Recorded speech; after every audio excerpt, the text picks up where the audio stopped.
Ouais, moi aussi, j'en ai couleur, mais comment je vais clôturer la maison, si jamais c'est moi. C'est ce que j'ai besoin.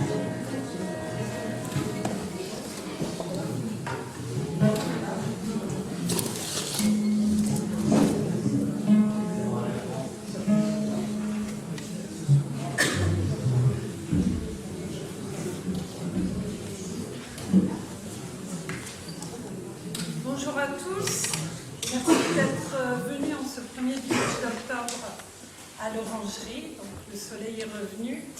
On va en profiter pour assister à cette lecture-concert qui est dans le cadre de l'exposition vis-à-vis que vous pouvez découvrir au château. Si vous n'avez pas eu le temps de la voir encore, vous pourrez y aller après le spectacle, parce que le château ferme à 18h.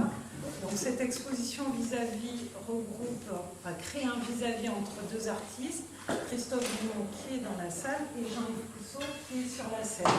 Donc ici vous allez assister à une lecture-concert, lecture par Jean-Yves Cousseau, accompagné de Didier Petit, Isabelle Olivier et Raphaël Olivier. Bon spectacle.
Les théologiens, toujours fidèles au projet d'aveugler les hommes,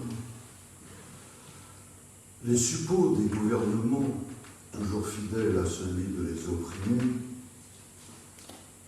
supposent gratuitement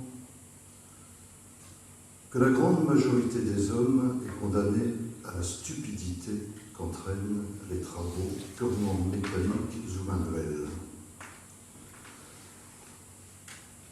Ils supposent que les artisans ne peuvent s'élever aux connaissances nécessaires pour faire valoir les droits d'hommes et de citoyens. Ne dirait-on pas que ces connaissances sont bien compliquées? Supposons qu'on eût employé, pour éclairer les dernières classes, le quart du temps et des soins qu'on a mis à les abrutir. Supposons qu'au lieu de mettre dans leurs mains un catéchisme de métaphysique absurde et inintelligible, on en eût fait un qui eût contenu les premiers principes des droits de l'homme et de leurs devoirs fondés sur leurs droits.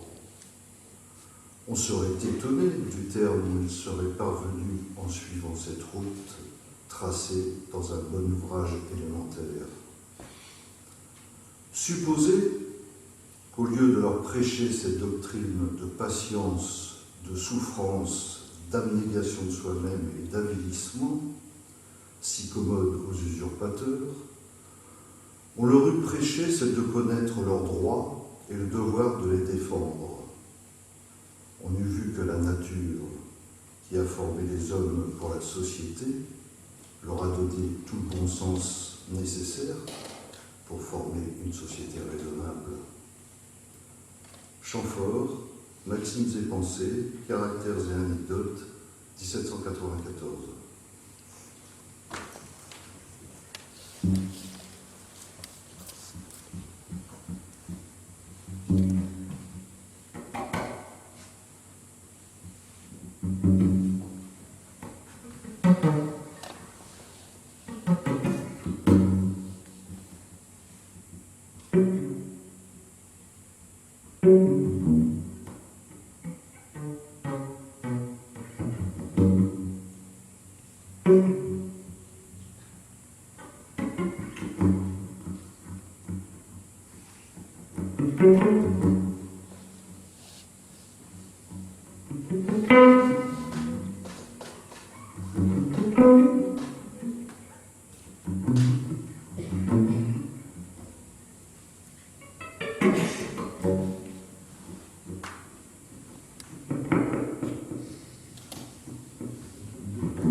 Il y a des époques de l'histoire où l'homme paraît jouir de la plénitude de ses facultés.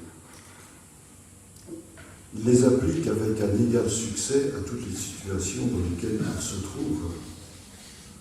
Les arts, les professions, les talents ne sont pas des sphères tellement séparées qu'il lui soit interdit de passer de l'une à l'autre.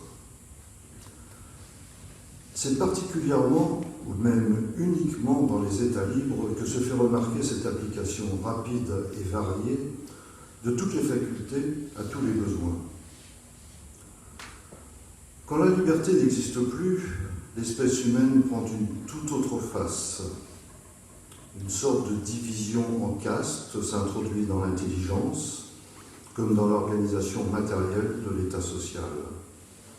Chacun perdant de vue le but général, l'utilité publique, et se renfermant dans son intérêt, se consacre à la profession qui semble lui promettre des succès plus certains et plus faciles. L'écrivain s'abstient d'agir, le guerrier de penser, l'homme d'État d'écrire, Il en résulte une absence d'idée générale et un perfectionnement de détails sur lequel le despotisme s'extasie, et que les collaborateurs subalternes du despotisme, dans la hiérarchie de bassesse dont il se distribue les degrés, célèbrent à l'envi comme une admirable découverte. Que le paysan laboure, que le fabricant fabrique, que la femme file, que le prêtre psalmodie, que le soldat tire des coups de fusil, que chacun, enfin, fasse son métier est la devise du pouvoir lorsque le pouvoir veut opprimer les hommes. Ainsi, chaque faculté, restreinte et mutilée, est attachée à une opération mécanique, comme ces animaux condamnés pour toujours à un travail circulaire et qu'on tient dans les ténèbres pour qu'ils ne voient pas ce qui se passe autour d'eux. Morcelé de la sorte, l'homme ne se défend plus. Il n'y a plus que des instruments entre lesquels aucune correspondance commune n'existe et qui suivent passivement l'impulsion partielle que la main de l'autorité leur imprime. Benjamin Constant, Pensée détachée, 1817.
Kabyle de la Chapelle et des quais de Javel,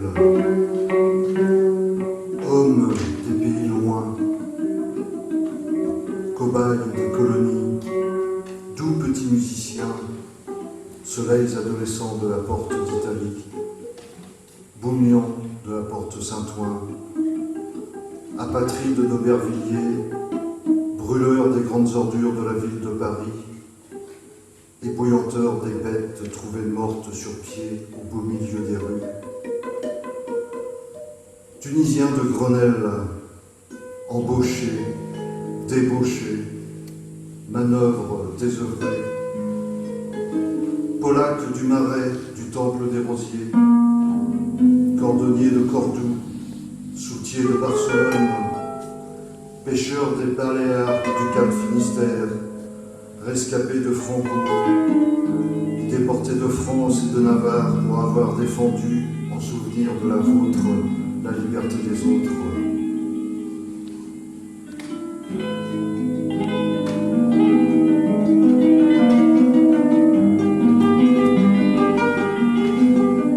Esclaves noirs de Fréjus, tiraillés et parqués au bord d'une petite mer où peu vous vous baignez. Esclaves noirs de Fréjus qui évoquaient chaque soir, dans les locaux disciplinaires, avec une vieille boîte à cigares et quelques bouts de fil de fer, tous tous les égouts de vos villages, tous les oiseaux de vos forêts. Ils ne venaient dans la capitale que pour fêter au pas cadencé la prise de la Bastille le 14 juillet. Enfants du Sénégal, dépatriés, expatriés et naturalisés.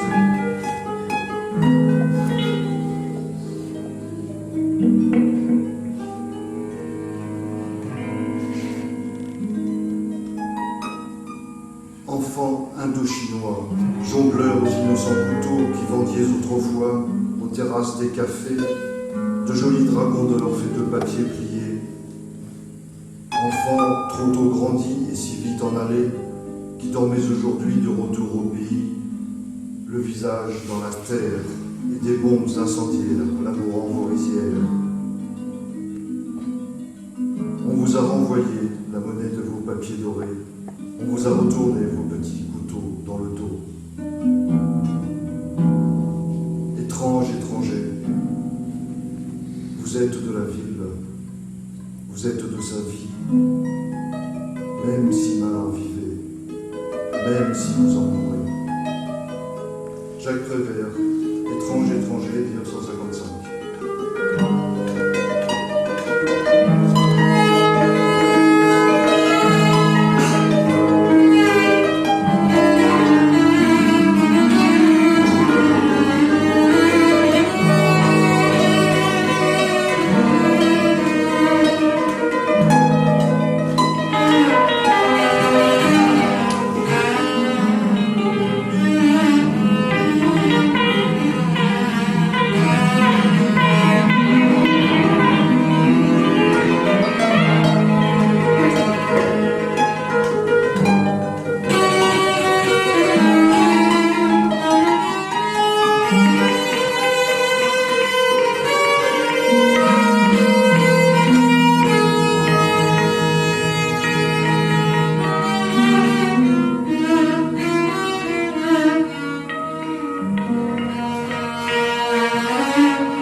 Cette nuit,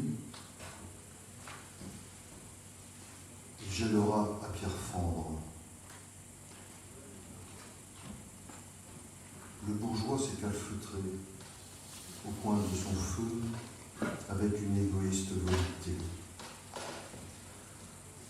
Paris qui travaille, qui peine et qui souffre, s'endort dans un long frisson avec l'âpre angoisse du lendemain.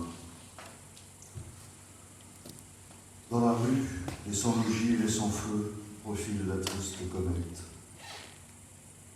Ils marchent, juifs errants de l'éternelle misère. Ils marchent courbés sous le vent qui leur mord la chair, qui leur brûle les yeux. C'est le grand hiver. Les prisons regorgent. Plus de lits dans les hôpitaux. Le fatal écriteau, complet, s'étale lugubre à la porte close de tous les asiles de nuit. La Seine elle-même est prise, et sa muraille de glace ferme le dernier refuge aux désespérés. Et, cependant, les viveurs, les soupeurs, le tout Paris de la nuit et de la noce s'apprêtent pour la fête. Des voitures de cercle découpées de mètres et d'innombrables sapins partent du centre vers les hauteurs de Montmartre. Des bandes joyeuses les suivent. On monte à la butte. Les fins de siècle vont faire le tour des cabarets à la mode. De tous côtés arrivent des petites femmes emmitouflées, des beaux messieurs engoncés dans leur fourrure. Les pianos s'éveillent, les endroits musicaux garnis de vitraux en cul de bouteille entr'ouvrent leurs portes. Les restaurants de nuit saluent et flamboient. La folie bat son plein et dans la danse, le chahut dans les casinos, les bals, les exhibitions étranges et malsaines. Au dehors, l'électricité projette ses lueurs éblouissantes et blafardes. On rit, on s'amuse, on chante, Noël, Noël. Aristide Bruand, les bas-fonds de Paris, 1896.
Parfois,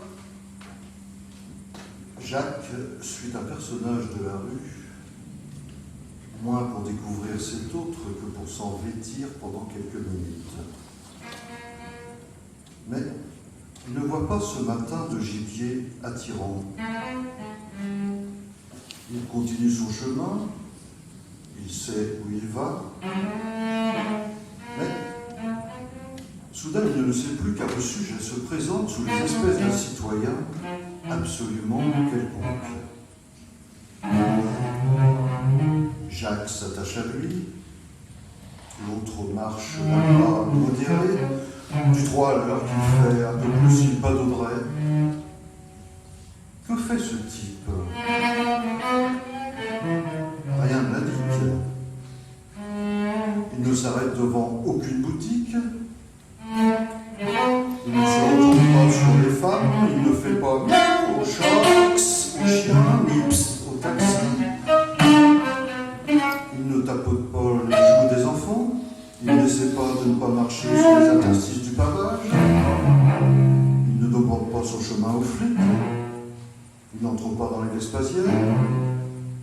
Il ne traverse pas une rue sans avoir regardé à gauche, puis à droite. Il n'éternue, rote, ni ne pète. Il ne trébuche pas. Il ne donne pas de pain à petits oiseaux, ni à gros pigeons. Il n'attend aucun tramway, aucun autobus. Il ne descend dans aucune bouche de métro. Il ne se met pas les doigts dans le nez.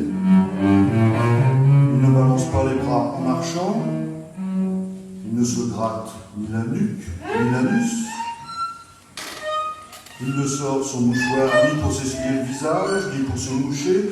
Il ne sort pas son mouchoir ni pour s'essuyer le visage, ni pour se moucher. Il ne s'essuie pas le visage.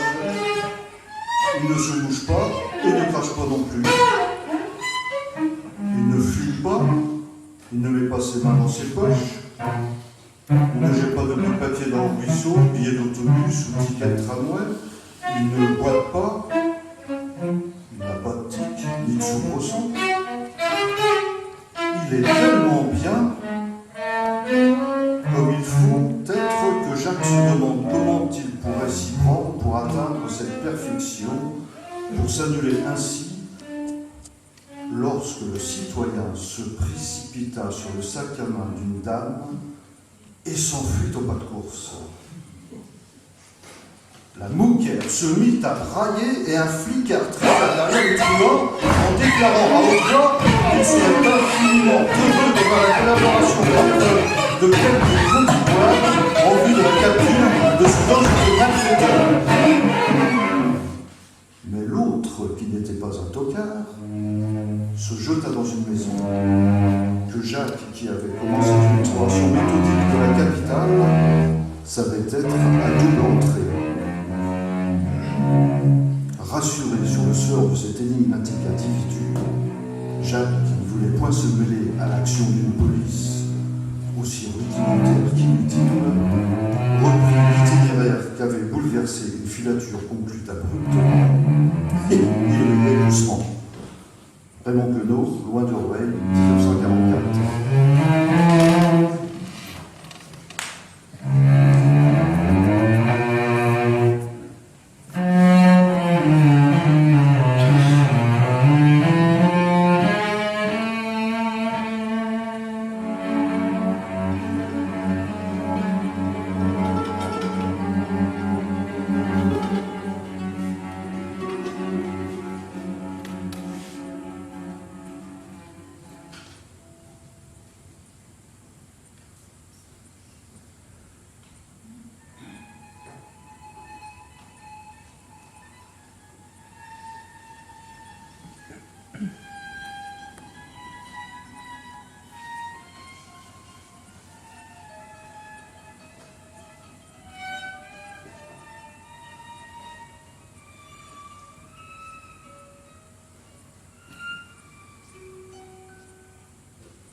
L'art a pour devoir social de donner l'issue aux angoisses de son époque. L'artiste qui n'a pas ausculté le cœur de son époque, l'artiste qui ignore qu'il est un bouc émissaire, que son devoir est d'émonter, d'attirer, de faire tomber sur ses épaules les colères errantes de l'époque pour la décharger de son mal-être psychologique, celui-là n'est pas un artiste. Or, tous les artistes ne sont pas en mesure de parvenir à cette sorte d'identification magique de leurs propres sentiments avec les fureurs collectives de l'homme. Et toutes les époques ne sont pas en mesure d'apprécier l'importance sociale de l'artiste et cette fonction de sauvegarde qu'il exerce au profit du bien collectif. Le mépris des valeurs intellectuelles est à la racine du monde moderne. En réalité, ce mépris dissimule une profonde ignorance de la nature de ces valeurs. Et cela, nous ne pouvons perdre nos forces à le faire comprendre à une époque qui, chez les intellectuels et les artistes, a produit en grande proportion des traîtres et dans le peuple a engendré une collectivité, une masse qui ne peut pas savoir que l'esprit, c'est-à-dire l'intelligence, doit guider la marche du temps. Le libéralisme capitaliste des temps modernes a relégué au dernier plan les valeurs de l'intelligence. Et l'homme moderne, face à ces quelques vérités élémentaires que je viens d'énoncer, agit comme une bête ou comme l'homme affolé des temps primitifs. Pour s'en préoccuper, il attend que ces vérités deviennent des actes, qu'elles se manifestent par des tremblements de terre, des épidémies, des famines, des guerres, c'est-à-dire par le grondement du chaos. Artaud, La Anarchia dell'arte, 1936. Shana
J'habitais une mansarde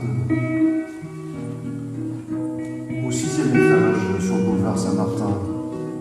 De quelle belle vue je jouissais là, que j'aimais le soir à planer sur l'immense ville, lorsqu'au bruit qui s'en élève sans cesse venait se mêler le bruit de quelques grands orages.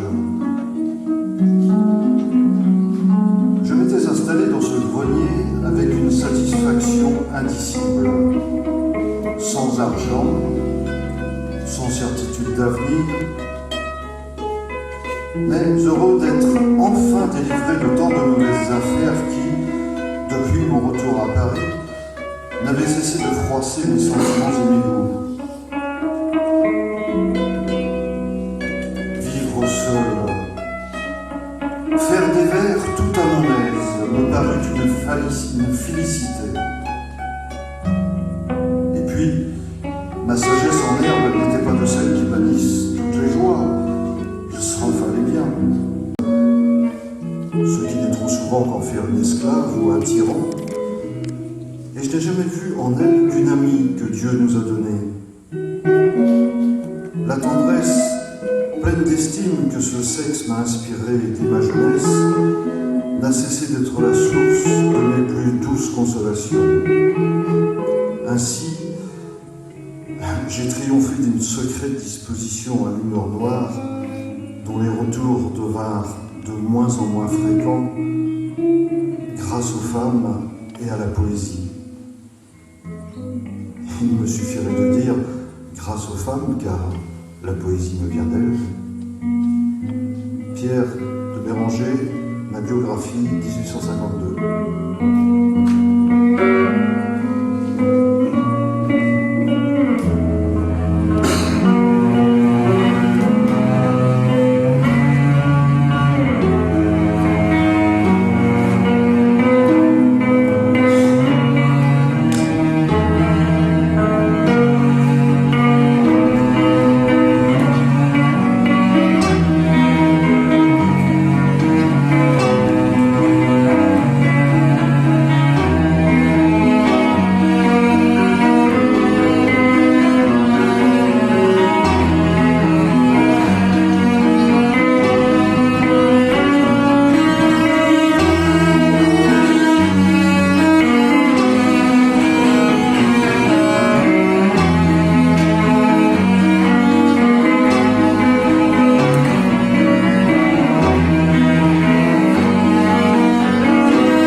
l'inquiétude qui s'ensuivait, tant sur la dette publique que sur la progression effrayante des impôts, l'abus scandaleux de la faveur et de l'intrigue qui ne laissait parvenir aux places que des gens ineptes ou malfamés, une immoralité profonde que la Cour ne prenait plus même le soin de cacher, au-dedans des opérations de finance désastreuses, au-dehors des traités de commerce humiliants ou désavantageux. Toute considération politique perdue chez l'étranger, une police intérieure tantôt faible, tantôt tyrannique, et toujours inquisitoriale, tous ces maux et toutes ces fautes avaient rendu presque unanime le désir d'une révolution.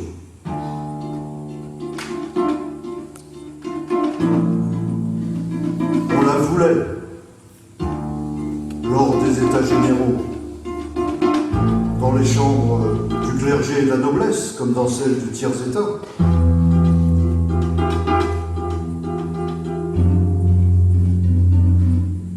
Mais dans les deux premières, et dans celle-ci même, on était incertain, divisé, opposé sur le nouvel état des choses que cette révolution devait amener.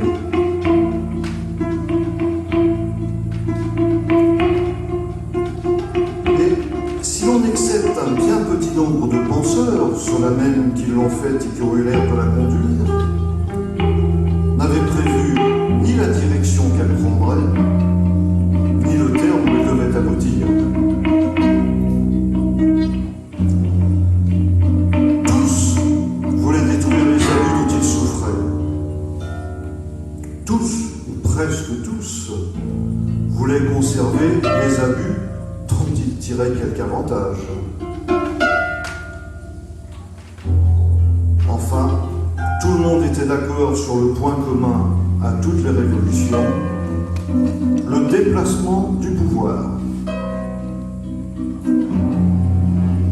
Mais bien peu voulaient de bonne foi remettre ce pouvoir à sa véritable place en le rendant au peuple. L'acte de la guerre et de la paix, 1795.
Avec 30 francs par semaine à dépenser dans les bars, j'étais en mesure de participer à la vie ordinaire du quartier.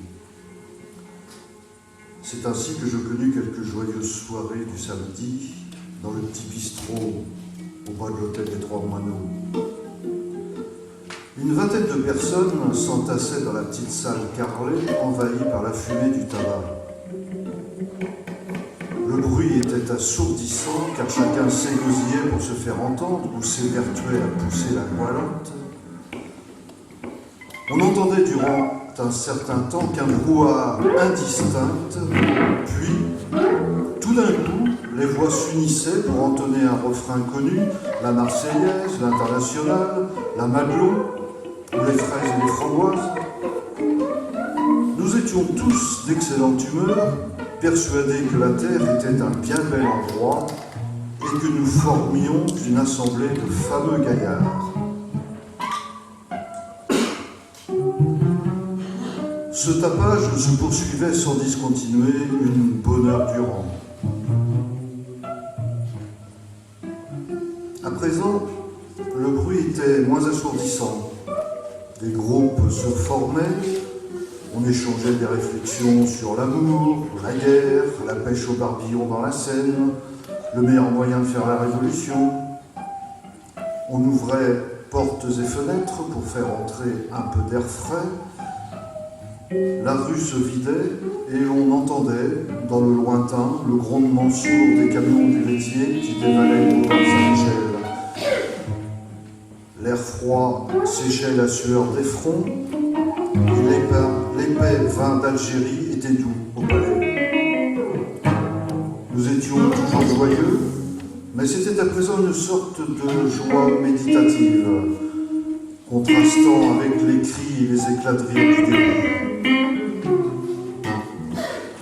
À 1h30, la dernière goutte de plaisir s'était évaporée, ne laissant que des têtes subitement alourdies. Nous nous rendions compte que nous n'étions pas les merveilleux habitants d'un monde magnifique, mais une bande d'ouvriers sous-payés, cumant leur cuite mesquine et sordide.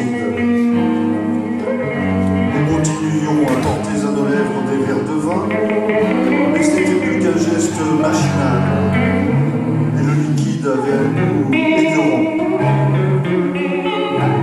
On se sentait la tête gonflée comme un ballon.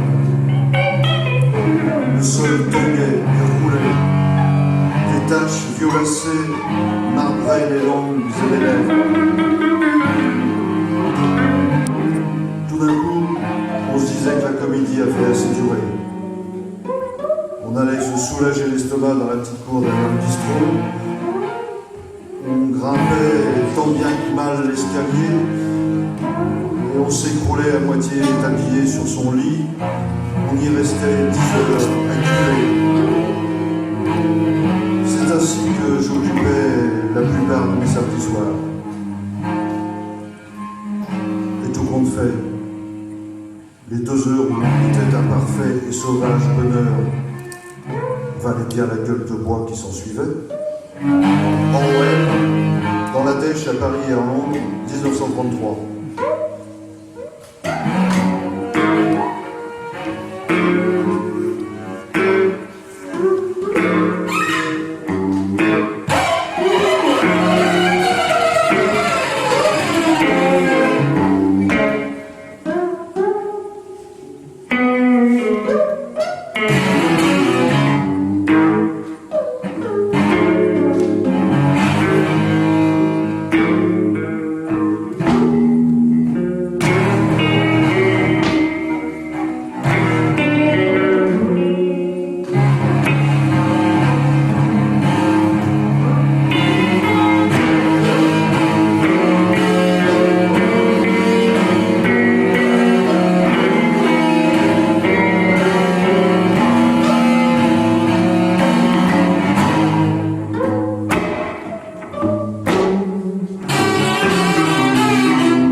La promenade est indispensable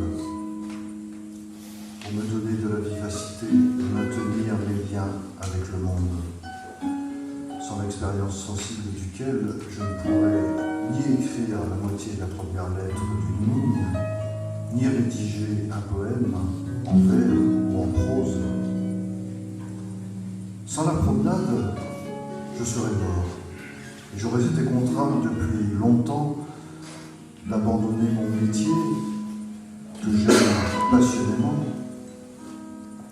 Sans promenade et collecte des faits, je serais incapable d'écrire le moindre compte-rendu, ni davantage un article, sans parler d'écrire une nouvelle. Sans promenade, je ne pourrais recueillir ni études, ni observations. En me promenant longuement, il me vient 1000 idées utilisables, tandis qu'enfermé chez moi, je me gâterais et me dessécherais lamentablement. La promenade pour moi n'est pas seulement saine, mais profitable, et pas seulement agréable, mais aussi utile. Une promenade me sert professionnellement, mais en même temps, elle me réjouit personnellement. Elle me réconforte, me ravit, me requinque. Elle est une jouissance, mais qui en même temps a le don de m'aiguillonner, de m'inciter à poursuivre mon travail, en m'offrant de nombreux objets plus ou moins significatifs qu'ensuite, rentré chez moi, j'élaborerai avec zèle. Chaque promenade abonde de phénomènes qui méritent d'être vus et d'être ressentis. C'est avec la plus grande attention et sollicitude que celui qui se promène doit étudier et observer la moindre petite chose vivante, que ce soit un enfant, un chien, un moucheron, un papillon, un moineau, un verre, une fleur, un homme, une maison, un arbre, une haie, un escargot, une souris, un nuage, une montagne, une feuille, ne serait-ce qu'un misérable bout de papier froissé et jeté, ou peut-être un gentil et bon petit écolier a tracé ses premières lettres à la droite. Savez-vous que je travaille dur, dans ma tête, et obstinément, et que souvent, peut-être, je suis actif au meilleur sens du mot, alors que j'ai tout l'air d'être un individu sans responsabilité, un rôdeur à mine patibulaire, paresseux, rêveur et indolent, qui se perd dans le bleu ou le vert sans penser ni travailler. Enfin bref, je gagne mon pain quotidien en pensant, ruminant, creusant, fouillant, méditant, versifiant, cherchant, examinant et en me promenant. Et j'en bave autant qu'un autre. Robert Belser, La promenade, 1920.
Merci à vous.